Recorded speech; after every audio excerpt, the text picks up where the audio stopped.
So Onias took the finger ring and went off to Beelzebul, who is king over the demons. He said to Beelzebul, "Come, Solomon summons you." But Beelzebul, having heard him, said to him, "Tell me, who is this Solomon, of whom you speak to me?" Onias simply threw the ring at the chest of Beelzebul, saying, "Solomon the king summons you." By the power of the ring, Beelzebul cried aloud with a mighty voice and shot out a great burning flame of fire. And he arose and followed Onias and came to Solomon.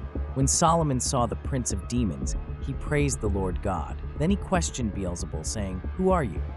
The demon replied, "I am Beelzebul, the ruler of the demons." Solomon demanded that without interruption, the chief of the demons seat close to him and explain the manifestations of the demons. And Beelzebul sat next to the king and promised to bring him all the spirits under his rule. Solomon asked of the demon if there were any females among them, and when he told him that there were, the king asked to see them. So Beelzebul went off at a high speed and brought unto him a female demon called Onoskelis, who had a very pretty shape and skin so fair, but her legs were those of a mule, and she tossed her head every now and then.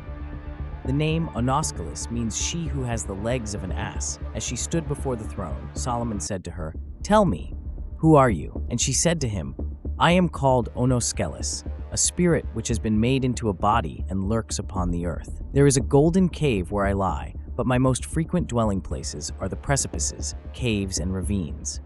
I am of many characters, and I pervert men from their true natures. I creep up from nature into the arms of men, and strangle them with a noose. But sometimes I do consort with them in the semblance of a woman, especially with those of a darker skin. Those who share my star with me, who privately or openly worship my star, know not that they harm themselves and fuel my appetite for further mischief. They wish to obtain money by the worship and commemoration of me.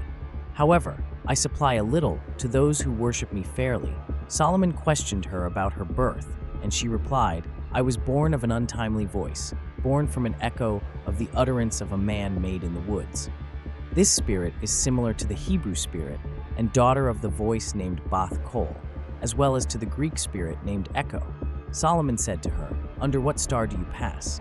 And she answered him, "Under the star of the full moon, for the reason that the moon travels over most things." Then he said to her, "And what angel is it that frustrates you?" And she said to him, "It is he who lives in you." She probably meant the Spirit of God in Solomon, but Solomon thought that she mocked him and had his soldiers strike her. Onoskelis cried aloud and said, "I am subject to you, O king, by the wisdom of God given to you, and by the angel Joel." So Solomon commanded her to spin the hemp for the ropes used in the building of the house of God. And accordingly, when he had sealed and bound her, she was overcome and made powerless, and to do nothing but spin the hemp night and day.